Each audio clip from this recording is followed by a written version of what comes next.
قال رب اشرح لي صدري ويسر لي أمري واحلل عقدة من لساني يفقهوا قولي يا رب صل وسلم دائما أبدا على حبيبك خير الخلق كلهم۔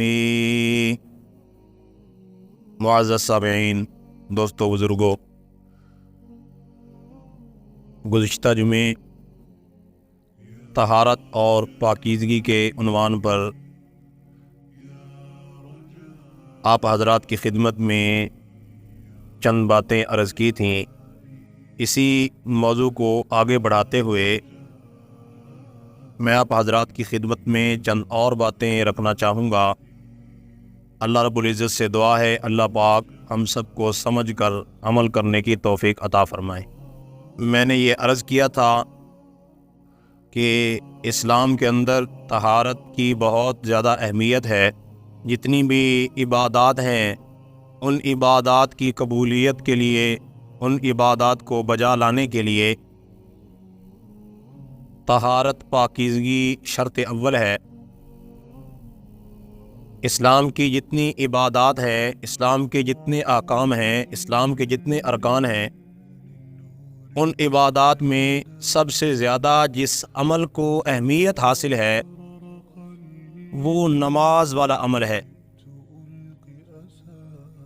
اور نماز ایسا عمل ہے، نماز اس وقت تک قبول نہیں ہو سکتی، نماز اس وقت تک ادا نہیں ہو سکتی جب تک طہارت اور پاکیزگی حاصل نہ کر لیں۔ تو نماز کی طہارت وضو ہے۔ حدیث پاک میں آتا ہے، اللہ کے نبی صلی اللہ علیہ وسلم نے ارشاد فرمایا، لا تقبل صلاة من احدث حتی یتوضا، کہ جس شخص کا وضو ٹوٹ گیا، جب تک وہ وضو کر کے نماز ادا نہیں کرتا اس کی نماز قبول نہیں ہوگی۔ تو نماز کی قبولیت کے لیے حدیث پاک کے اندر وضو کو شرط قرار دیا گیا ہے۔ اور نماز کی جتنی شرائط ہیں، نماز کے جتنے فرائض ہیں، ان میں سر فہرست فرض اور سر فہرست جو شرط ہے وہ وضو والی شرط ہے۔ صحیح مسلم کی روایت ہے، حضرت ابو ہریرہ رضی اللہ تعالی عنہ روایت کرتے ہیں کہ اللہ کے پاک پیغمبر صلی اللہ علیہ وسلم نے ارشاد فرمایا، جو بھی مومن بندہ وضو کرتا ہے اور وضو کرتے ہوئے جب وہ اپنا چہرہ دھوتا ہے اور اس کے چہرے سے جب پانی گرتا ہے، جو ہی آخری قطرہ پانی کا گرتا ہے، اللہ پاک اس کے چہرے کے سارے گناہوں کو معاف کر دیتے ہیں۔ جب وہ ہاتھ دھوتا ہے، بازو دھوتا ہے، تو ہاتھوں سے ہونے والے گناہوں کو اللہ پاک معاف کر دیتے ہیں، اس کے گناہ دھل جاتے ہیں۔ اسی طرح جب پاؤں دھوتا ہے تو آخری قطرہ جب پانی کا گرتا ہے تو اللہ پاک اس کے پاؤں کے گناہوں کو معاف کر دیتے ہیں، اس کے گناہ دھل جاتے ہیں، گناہ اس کے معاف ہو جاتے ہیں۔ تو وضو ایسا عمل ہے جو گناہوں کا کفارہ بن جاتا ہے۔ اور ایک حدیث پاک میں اللہ کے محبوب پیغمبر صلی اللہ علیہ وسلم نے ارشاد فرمایا کہ کل قیامت کے دن حوض کوثر پر جب لوگ آئیں گے تو میں اپنی امتی لوگوں کو پہچان لوں گا، مجھے پتہ چل جائے گا کہ میرا امتی کون ہے۔ صحابہ نے عرض کیا، یا رسول اللہ، وہاں تو دوسری امت کے لوگ بھی ہوں گے، آپ کو کس طرح پتہ چلے گا کہ یہ میرا امتی ہے؟ آپ علیہ الصلوۃ والسلام نے ارشاد فرمایا کہ میرے امت کے وضو کے اعضاء کل قیامت کے دن روشن ہوں گے، چمکدار ہوں گے۔ ان اعضاء کے روشن ہونے کے ذریعے، ان اعضاء کے چمکدار ہونے کی وجہ سے میں پہچان لوں گا کہ یہ میرا امتی ہے۔ اور ایک حدیث پاک میں اللہ کے نبی صلی اللہ علیہ وسلم نے ارشاد فرمایا کہ کل قیامت کے دن میرے امتی جب آئیں گے تو ان کے وضو کے اعضاء چمک رہے ہوں گے، ان کے وضو کے اعضاء روشن ہوں گے۔ آپ نے فرمایا کہ جو شخص یہ چاہتا ہے کہ اس کے اس روشنی کے اندر اضافہ ہو جائے تو وہ کوشش کر کے اس روشنی کو مزید بڑھا لے۔ مقصد کیا ہے؟ اس روشنی کو کس طرح بڑھائے گا؟ یعنی نماز کی پابندی کر لے، نماز کا اہتمام کر لے۔ تو جو شخص نماز کا اہتمام کرے گا، نماز کی پابندی کرے گا، تو ظاہر بات ہے اس کو وضو بھی کرنا پڑے گا، کیونکہ نماز کے لیے وضو کا ہونا، طہارت کا ہونا شرط ہے۔ تو یہ فضیلت بیان فرمائی اللہ کے نبی صلی اللہ علیہ وسلم نے وضو کی، اور وضو کے ذریعے حاصل ہونے والی برکات اللہ کے نبی صلی اللہ علیہ وسلم نے اپنی امت کو بتائی ہے۔ تو جہاں وضو کا حکم ہے نماز کے لیے، وہاں وضو کو کامل اور مکمل طور پر کرنے کا بھی حکم ہے۔ چنانچہ وضو کے اندر بعض کام ایسے ہیں جن کو پورا کرنا فرض ہے، اور بعض کام ایسے ہیں جن کا پورا کرنا سنت ہے، بعض کام ایسے ہیں جن کو پورا کرنا مستحب ہے۔ وہ مومن جو وضو کرتا ہے، وضو کرتے ہوئے وضو کے فرائض بھی پورے کرتا ہے، سنت بھی پورے کرتا ہے، اسی طرح مستحبات بھی پورے کرتا ہے، تو اس کو اللہ رب العزت پورا اجر عطا فرماتے ہیں۔ اب قرآن کے اندر وضو کے 4 فرض ذکر کیے گئے ہیں۔ فرض کا مطلب یہ ہے کہ ان 4 کاموں کو پورا کرنا ہر حال میں ضروری ہے۔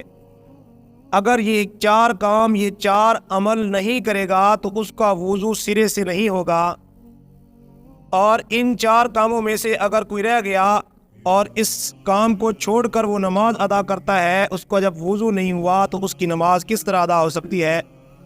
چنانچہ اللہ تعالیٰ ارشاد فرماتے ہیں، ایمان والو اذا قمتم الی الصلاۃ فاغسلوا وجوہکم، جب تم نماز ادا کرنے کا ارادہ کر لو، فاغسلوا وجوہکم وایدیکم، سب سے پہلے اپنے چہرے کو دھو لو۔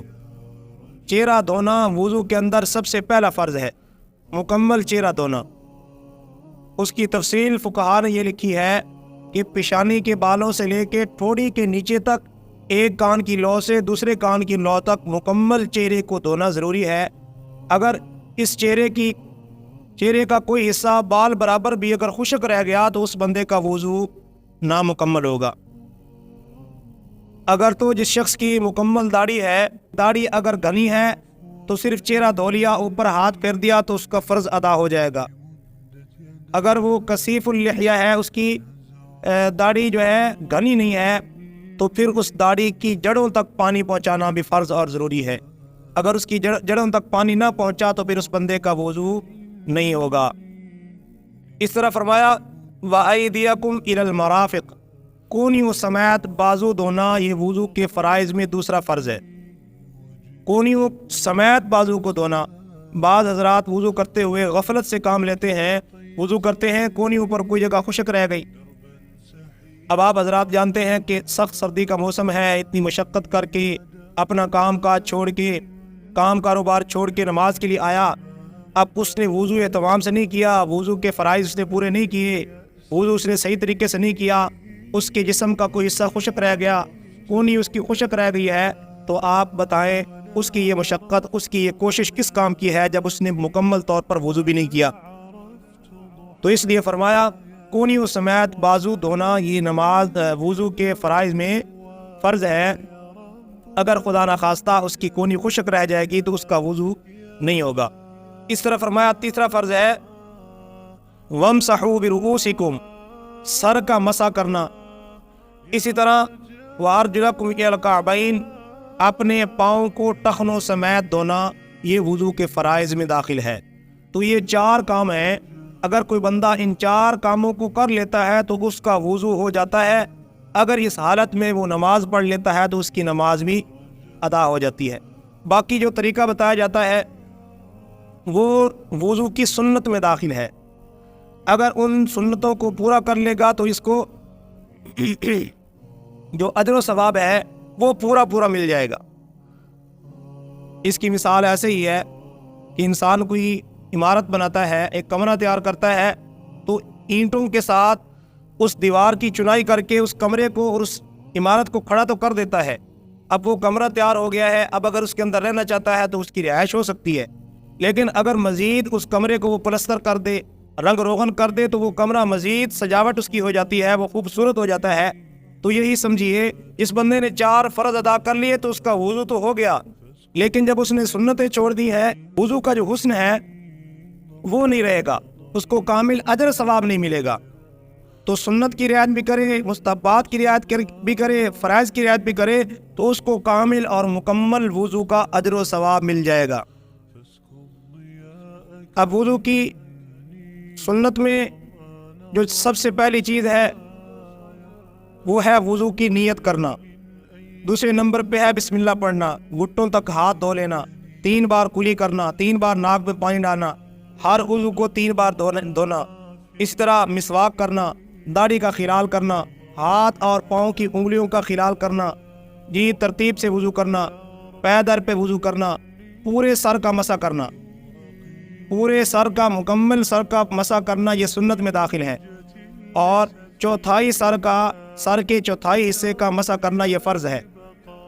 یعنی سر کے اگر آپ 4 حصے کر لیں اور ان 4 حصوں میں سے ایک حصے پر آپ نے اگر ہاتھ گیلا کر کے پھیر دیا، مسح کر لیا، تو آپ کا فرض ادا ہو گیا ہے۔ اب سنت یہ ہے پورے سر کا مسح کرنا۔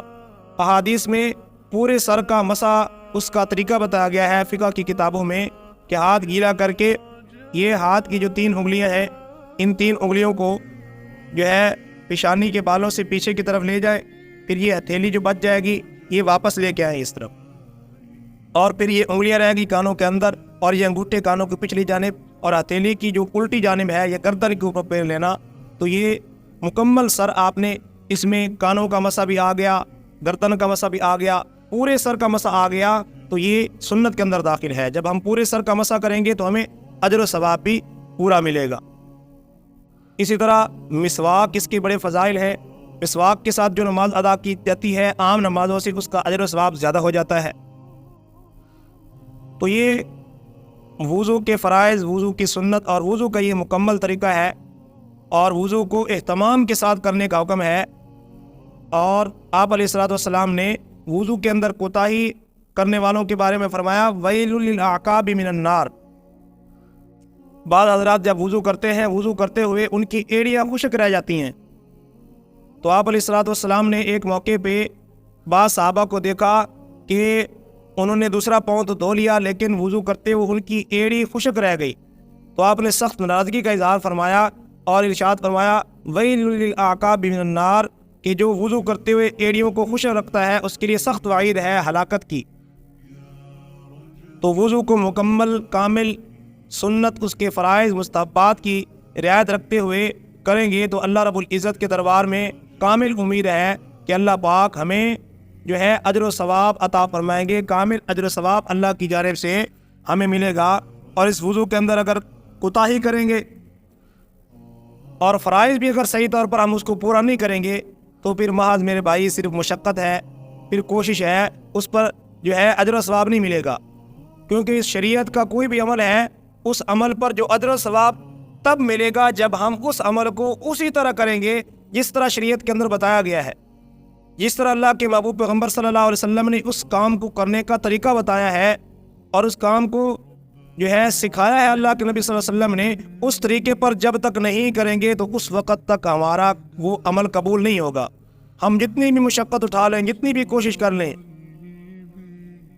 عام طور پہ جو سنت کی اتباع نہیں کی جاتی، ہم لوگ کہہ دیتے ہیں جی اللہ قبول کرنے والا ہے۔ بھئی جس اللہ نے اس عمل کو قبول کرنا ہے اسی اللہ نے اپنے نبی صلی اللہ علیہ وسلم کے ذریعے سے ہمیں طریقہ بتایا ہے کہ وضو کا یہ طریقہ ہے، غسل کا یہ طریقہ ہے، نماز کا یہ طریقہ ہے، زکوٰۃ ادا کرنے کا یہ طریقہ ہے، روزہ رکھنے کا یہ طریقہ ہے، حج ادا کرنے کا یہ طریقہ ہے۔ جب سارا طریقہ شریعت نے ہمیں بتا دیا ہے، اللہ اور اللہ کے رسول صلی اللہ علیہ وسلم کی تعلیمات میں ہمیں سارے احکام مل جاتے ہیں، تو پھر ہمارا یہ کہنا کہ بس جی اللہ قبول کرنے والا ہے، اللہ تب قبول کرے گا جب ہم اس طریقے پر کریں گے جو طریقہ اللہ اور اللہ کے رسول صلی اللہ علیہ وسلم نے سکھایا ہے۔ تو نماز بہت اہم عمل ہے، اور نماز کی عمل کی قبولیت کے لیے سب سے پہلی شرط جو ہے وہ وضو ہے، جسم کا پاک ہونا ہے۔ جب تک ہم وضو کو مکمل طریقے پہ سنت کی رعایت رکھتے ہوئے، فرائض کا اہتمام کرتے ہوئے، مستحبات کی رعایت رکھتے ہوئے مکمل وضو نہیں کریں گے، اس وقت تک ہمیں کامل اجر و ثواب نماز کے ذریعے نہیں ملے گا۔ اللہ رب العزت سے دعا ہے اللہ پاک ہمیں تمام شریعت کے احکام کو اخلاص، پابندی اور خضوع کے ساتھ ادا کرنے کی توفیق عطا فرمائے۔ وآخر دعوانا الحمدللہ رب العالمین۔ تمام حضرات سنت ادا فرما لیں۔